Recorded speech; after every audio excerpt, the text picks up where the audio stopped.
Good evening. You're watching the News at 6 with me, Ishan Rasool. The News at 6 is all about the day's biggest developing stories, and we'll be filling in on them over the next half hour. But first, the headlines that we're tracking right now. Congress President Sonia Gandhi leads march to Rashtrapati Bhavan. Party MPs submit memorandum to the President on rising intolerance.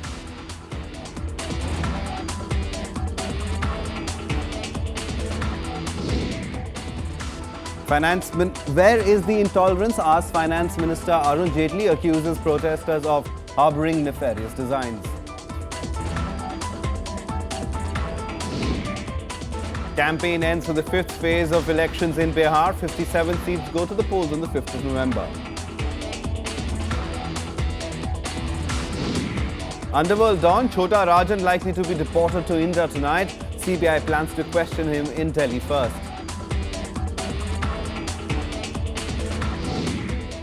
And a day after police crackdown, Madhesi protesters return to continue agitation against Nepal's constitution.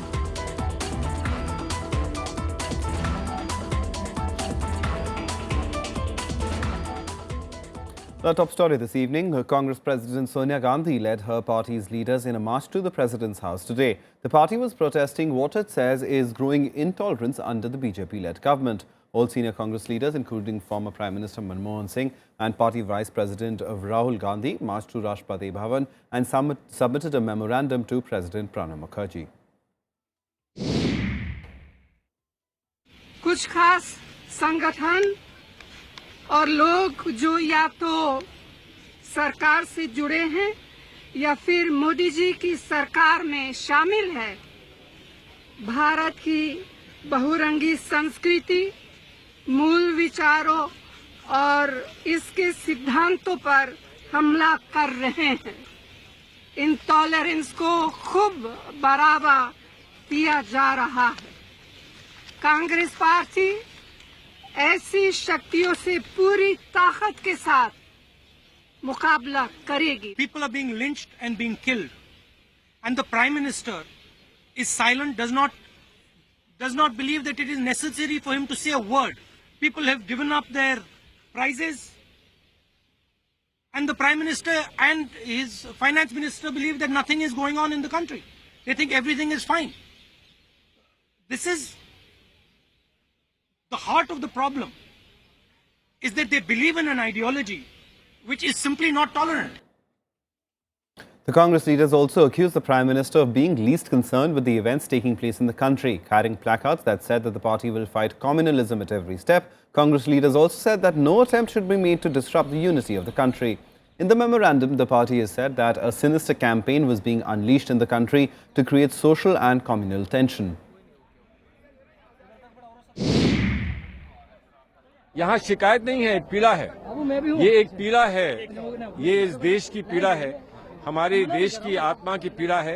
Hindu मुस्लिम एकता की ये पुकार है, ललकार है, और हम चाहते हैं कि राष्ट्रपति जो हमारे देश के मुखिया हैं, हमारे परिवार के मुखिया हैं, वो हमारी व्यथा, हमारा ये कष्ट और हमारी पीड़ा को सुन लें। प्रधानमंत्री जी एक तरफ ऐसे इंटॉलरेंट इश्यूज को वो एनकरेज करते हैं और दूसरे तरफ वो ये कहते हैं कि दूसरे लोग उनके तरफ इंटॉलरेंट है बीजेपी। इसलिए हमने आज़ादी लाई इस देश के लिए कि ऐसे माहौल पैदा होगी कि लोग मासूम हमारे पब्लिक की इनके बातों में आके मान गए, बिना सिनेमा डे के टिकट खरीद लिए, बिना ट्रेलर भी देखे, और वहाँ इसको पार्लियामेंट में बिठा दिए, और ये चलेगा देश में और हम चुप रहे? ये तो होगा नहीं। ये माइनॉरिटीज़ की बात है, और माइनॉरिटीज़ की जो इंटॉलरेंस हो रही है आज, वो किसी को एक्सेप्टेबल नहीं है। And just hours before the Congress took out the march, Finance Minister Arun Jaitley questioned the rationale behind the party's claims. He accused the Congress of raking up the issue to gain political mileage. Claiming peace across the country, Jaitley said that India does not have a history of intolerance. Cornered by the raging debate on intolerance, the centre is in a counter-offensive mood. On Tuesday, Finance Minister Arun Jaitley dismissed reports of rising incidents of intolerance and took on the opposition for trying to politicize the issue. कि देश में पूर्ण शांति है, सद्भाव की भावना, सद्भाव का माहौल है, और इस देश ये कभी देश इंटॉलरेंट रहा नहीं है और कभी रहेगा नहीं, और इसलिए राजनीतिक कारणों से इस विषय को उठाने का कोई लाभ नहीं है। Incidents like Professor M.M. Kalburgi's murder, Daudri lynching or burning of Dalit children in Haryana saw eminent authors, filmmakers and scientists return coveted awards in protest. Jaitley had earlier termed it a manufactured rebellion. On Tuesday, he reiterated his stand. ये कोई नहीं कहने को तैयार कि इस देश में इंटॉलरेंस होनी चाहिए और नहीं होनी चाहिए। तो अगर कोई व्यक्ति कहता है कि इंटॉलरेंस नहीं होनी चाहिए तो उसमें गलत बात क्या है? On Monday, noted historian Shekhar Pathak also decided to return his Padma Shri award, joining a long list of protesters. However, National Award winner filmmaker Kamal Hassan questioned the manner of the protest. साहित्य academy ने एक औपचारिक condemnation तक नहीं किया कि साहब हम इसको धिक्कारते हैं, हम इसकी भर्त्सना करते हैं। उसके खिलाफ हमारे साहित्यकारों ने अपने आमंत्रण लौटाए, अपने सम्मान लौटाए। तो ये उन लोगों को समर्थन देने की कोशिश है छोटी सी। We'll hope that they are not too angry. It is in their part also necessary to be a little more tolerant in these things. The tolerance is give and take. I'm not criticizing any party, but this is nothing new to India. It will surmount this also again as it had done before. On Monday, the raging political standoff over the issue turned uglier. The BJP and the Congress were locked in a war of words over each other's responsibilities during the 1984 and 2002 riots. With inputs from Kriti Mishra, Bureau Report, Rajya Sabha TV. And campaigning for the fifth and final phase of elections in Bihar ended today at 5 p.m. 557 constituencies in 9 districts will go to the polls at the fifth phase. That's on the 5th of November. These include 10 seats each in Madhubani and Darbhanga, 7 each in Purnia and Katihar, 6 in Araria and 5 in Supol, and 4 each in Kishanganj, Madhepura and Saharsa. A total of 827 candidates, including 58 female contestants, are in the poll fray. For the Grand Alliance, the RJD is contesting in 26 seats, while the JDU is fighting from 21 and the Congress is contesting 8 seats. For the NDA, the BJP is fighting on 42, while the LBG is fighting on 5 and the RLSP on 4. The counting of votes will take place on the 8th of November.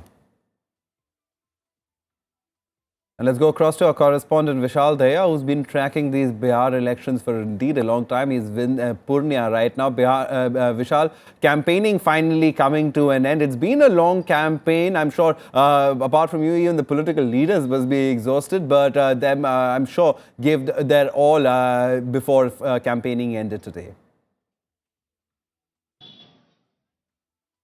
Well, yes, you're right, Ishan. It has been an exhausting month and a half or more than so as well. If you take into consideration the initial public meetings which are being addressed by the Prime Minister, then the entire campaign period might stretch up to 2 months. But then effectively all political parties, their leaders, their star campaigners had enough time to have their say. We saw a lot of political mudslinging, a lot of war of words which went on between both the alliances.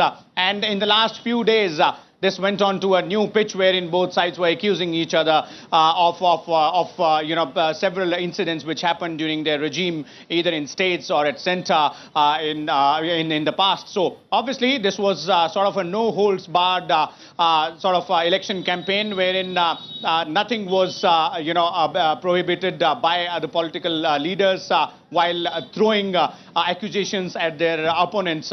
Effectively, now that the campaigning has come to an end, as you put it out about the districts and number of seats and the number of political parties which are contesting specific seats, one very important point out here is that the fifth phase is going to be really crucial both for the Grand Alliance and the National Democratic Alliance, because till now both sides have been making large claims that they are ahead in this particular fight for the state of Bihar. But then these 57 seats will effectively be deciding as to which alliance will get to sit in that seat of power in the state capital Patna. And these 57 seats are spread over 3 specific regions. Sibanchal with 24 seats, Mithilanchal almost equal, and then rest of them are being divided in the Kosi region. These are 3 regions which have seen the brunt of specific specifically Kosi region, which has seen the brunt of flood due to Kosi River. And then people in Simanchal specifically have for a long time now been asking for much more emphasis to be given on the issue of development. And then there are other, voter combinations, which obviously the political parties would have kept in mind. So obviously, all in all, it is a very interesting contest out here. And day after tomorrow, when the people come out and vote, what everyone is hoping, in addition to the political parties, is that this fifth phase will see the highest number of voters coming out to cast their vote.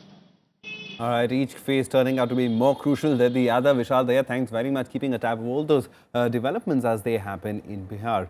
Moving on now, the Supreme Court has agreed to hear the government's suggestions on reforming the collegium system of appointing judges. Now, this comes less than a month after the Apex Court rejected the National Judicial Appointments Commission, instead favouring the decades-old collegium system. The court is willing to rework the system to make it more transparent, though. The Supreme Court has said that it is willing to work with the government to bring in more transparency and clarity in the appointments process of judges in the higher judiciary.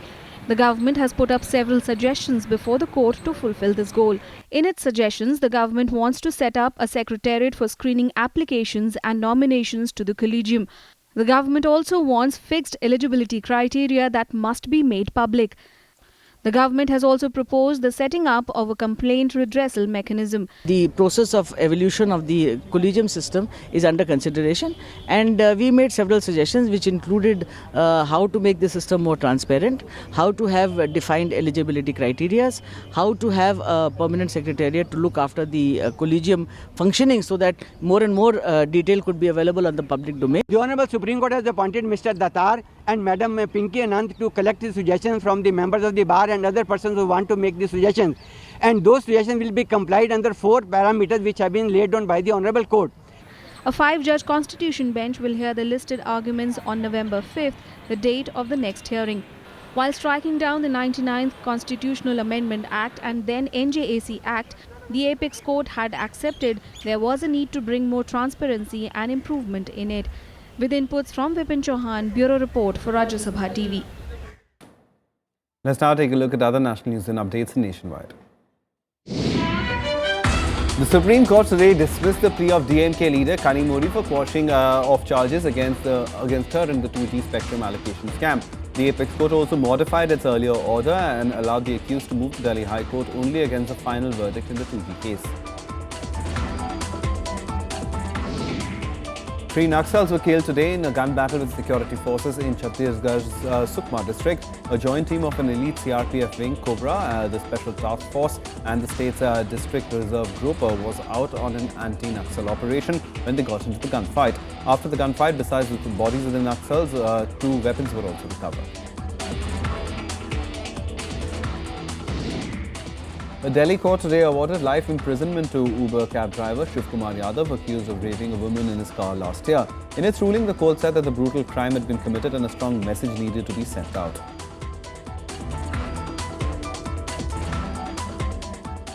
Time for us to take a very quick break. On the other side, mystery shrouds the Russian plane that crashed as Islamic State claims it shot down the passenger airliner. Egypt government calls it propaganda. More on that on the other side.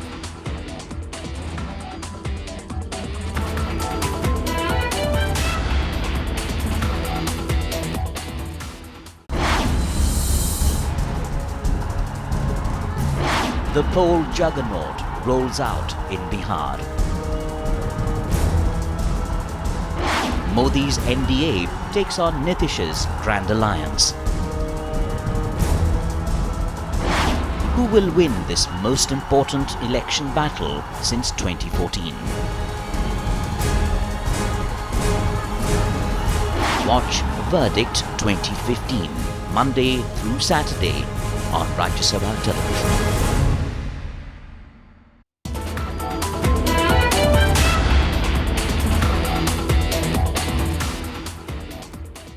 Welcome back. You're watching the news at 6. Underworld Don Chota Rajan will be deported to India today itself. According to Interpol, he would be flown to Delhi on a flight later tonight. Rajan was questioned by the Interpol today in Jakarta. He'd alleged that some Mumbai cops have links with Dawood Ibrahim. He also alleged that he'd been tortured by the Mumbai police in the past. Rajan is likely to be questioned by the CBI first when he arrives in Delhi. However, Maharashtra Chief Minister Devendra Fadnavis claims he will be taken to Mumbai. In a tweet, he said all necessary arrangements have been made for Rajan to be taken to Mumbai. Now, the Indo-Nepal border continues to simmer a day after an Indian was killed in police firing on Monday. For the second day, Nepal's police force cracked down on Madhesi protesters who resumed agitating near Birgunj. Opposition parties accuse the centre of mishandling the situation as the neighbour moved away to China to get fuel amid the blockade along the Indian border. Unfazed by the Monday crackdown on protesters by the Nepalese police, Madheshi protesters returned to continue their agitation against Nepal's new constitution on Tuesday. The crackdown on Monday claimed life of an Indian, while several others were injured. India strongly protested against the killing and took up the matter with Nepal's leadership. However, the protesters remained defiant. वो लड़का निर्दोष है, नेपाल के police ने दमन के नाम पर उसको पकड़ करके गोली मारने का काम किया है और वैसे पुलिस पर और उसको निर्देश करने वाले अधिकारी पर यहाँ के गृह मंत्रालय पर कार्रवाई होना चाहिए, पुलिस को सस्पेंड किया जाना चाहिए. On Tuesday too, police cracked down on the protesters as they clashed in Birgunj. The action was taken to reopen the key trade links between India and Nepal.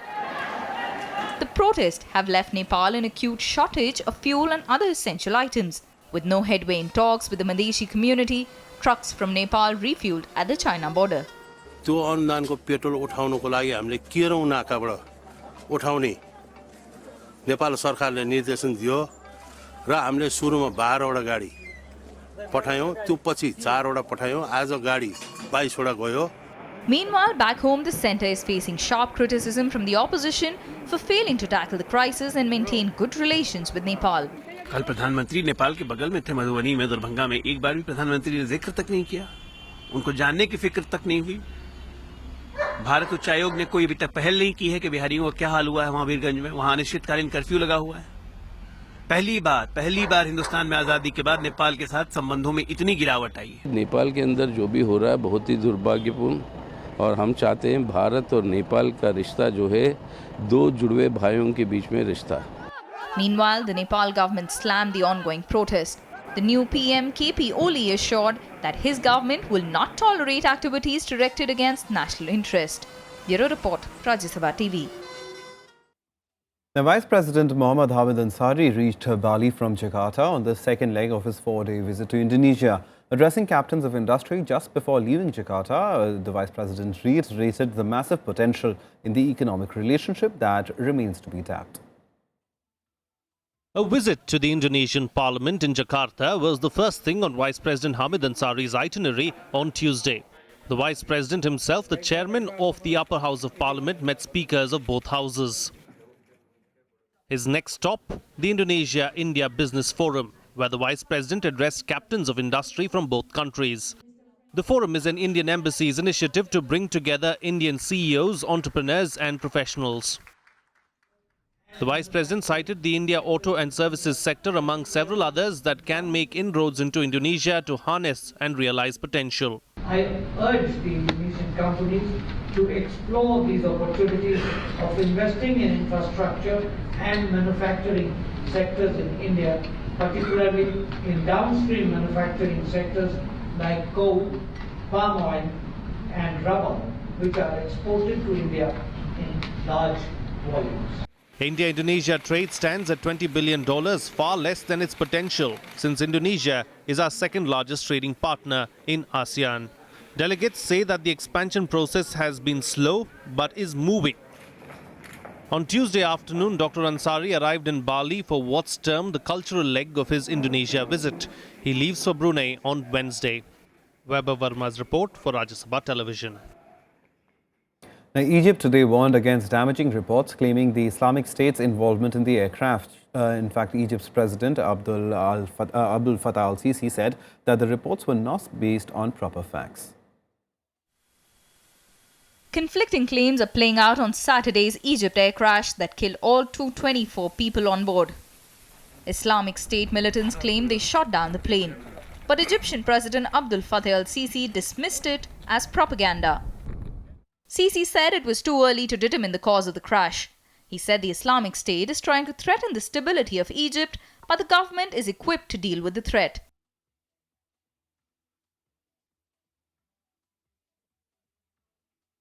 A US satellite detected a heat flash over the Sinai region when the plane crashed. But the US says there's no direct evidence of terrorist involvement yet. Well, we don't have any direct evidence of any terrorist involvement yet. ISIL in a tweet claimed responsibility for it, and there is a very aggressive ISIL chapter in the Sinai. But we really don't know, and I think once the black boxes have been analyzed, and which they've recovered, then perhaps we'll know more. Investigators say analysis of black boxes can take up to 2 weeks to confirm the cause. العمل مع صناديق كان بدأ بالفعل، لكن هي مجرد ساعات وأيام الأولى لهذا العمل. العمل يستغرق أسابيع ليست الأيام. هذا العمل دقيق ومعقد، فيعني ليس هناك أحد.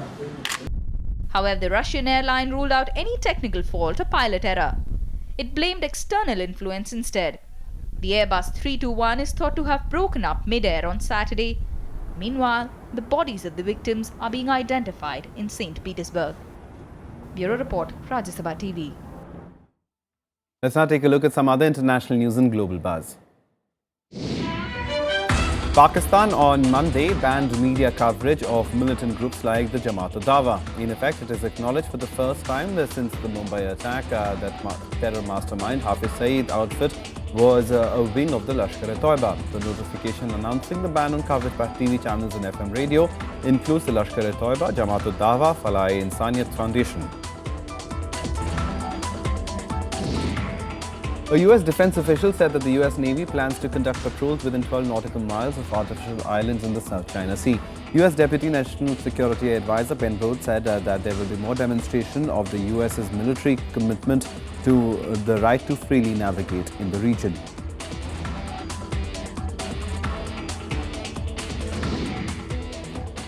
Protesters took to the streets in Bangladesh expressing anger against recent killings of bloggers in the country.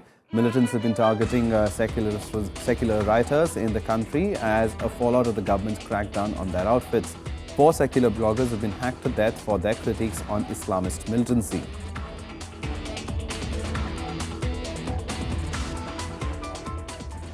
Time now for all the sports action in Sports Beat.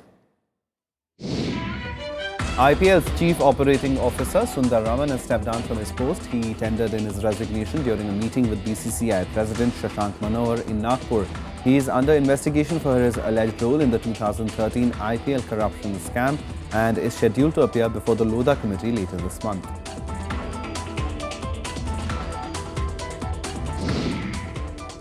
Vishwanathan Anand ended his run at the Bilbao Masters final with a draw against Lirending of China in the 6th and final round of the tournament. The 5-time world champion finished the tournament winless and with 5 draws and a loss in the tournament.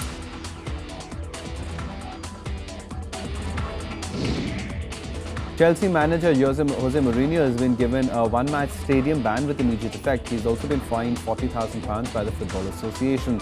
The punishment comes after Mourinho admitted a misconduct charge over his language and behaviour during the team's defeat against West Ham last month.